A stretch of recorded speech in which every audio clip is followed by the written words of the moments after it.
Hey, Raul Lopez Jr. here. I was thinking about a scenario in a coaching call that I was on with a few other coaches. And we were talking about how some people, and I've experienced this, I think a lot of us have, and that's why I think it kind of got me in the core.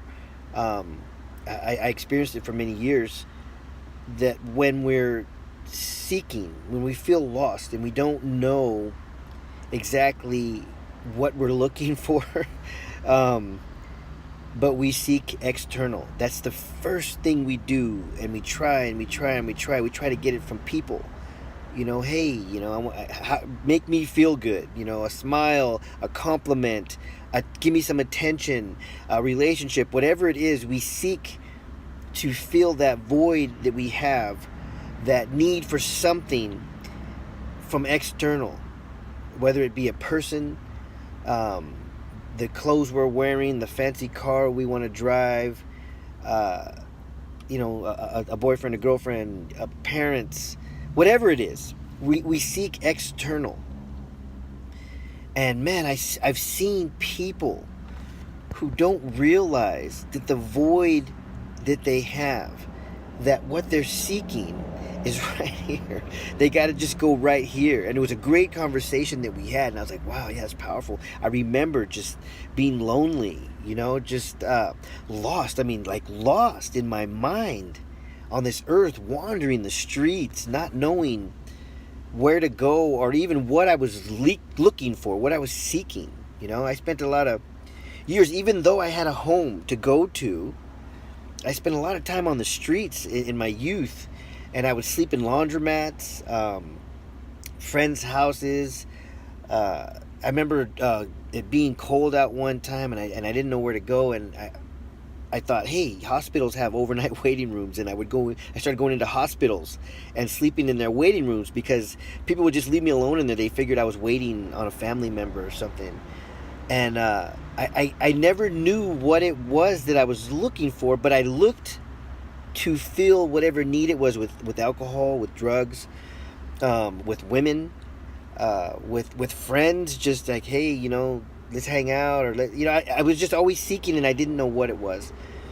And I see some people that are continue to do that at all ages, and they're just lost, and it's heartbreaking. It's sad because some people will do anything they can to fill that void.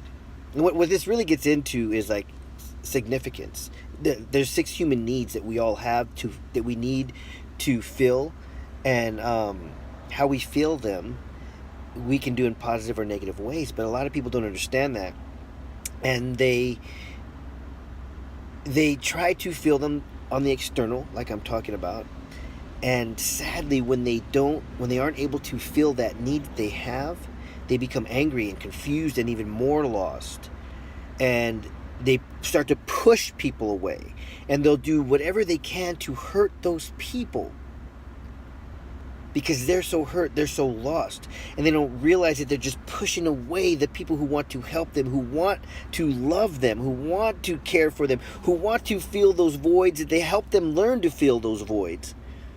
But they're so fearful. They're so lost in their mind. They're so lost in society. They're so misunderstood that they push people away. And they start to hate others and to want to create pain in others because they feel so much pain, they're wanting to create the same pain in others.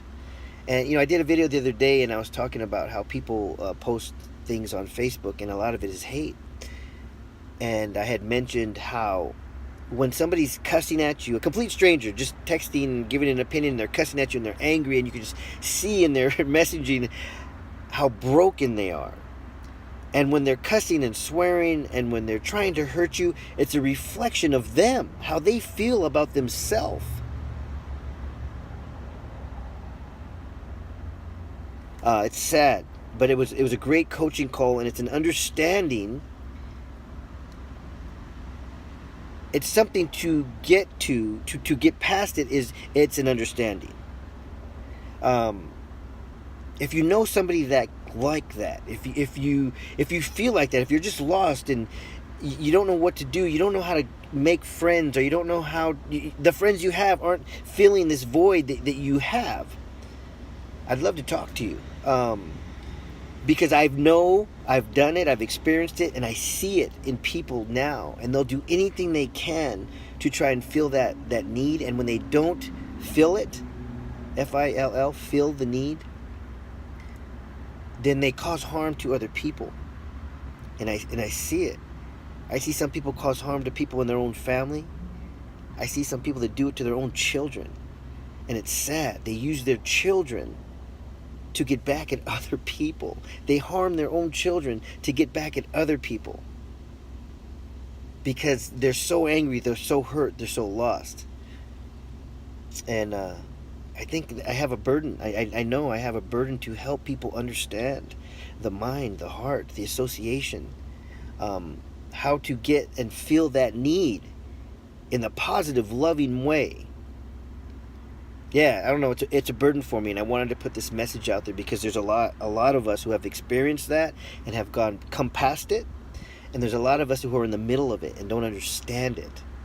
There's healing for that. There is a way to fill that void. So, let's talk. And something else. If you have lived that, lost, confusing, pain, and you've come past it and you've grown, and I'd love to hear your wisdom. I'd love to get your wisdom and just have a conversation with you, maybe a Zoom call or something. So if you've healed from that, if you've experienced it and you've healed from that void, you've been able to fill it. Usually it's with God and understanding, heart, mind, body, spirit. If you've come through it, if you've come through the fire and you're ready to carry buckets of water to help others come through it, please contact me, because I'd love to get on a Zoom call and share your story. Again, Raul Lopez Jr. here, author, speaker, coach, author of Heal the Boy and the Man Will Appear. Website, raullopezjr.com. Feel free to visit, get some more information, and hopefully if you are trying to fill a void, I can help you out. Thank you.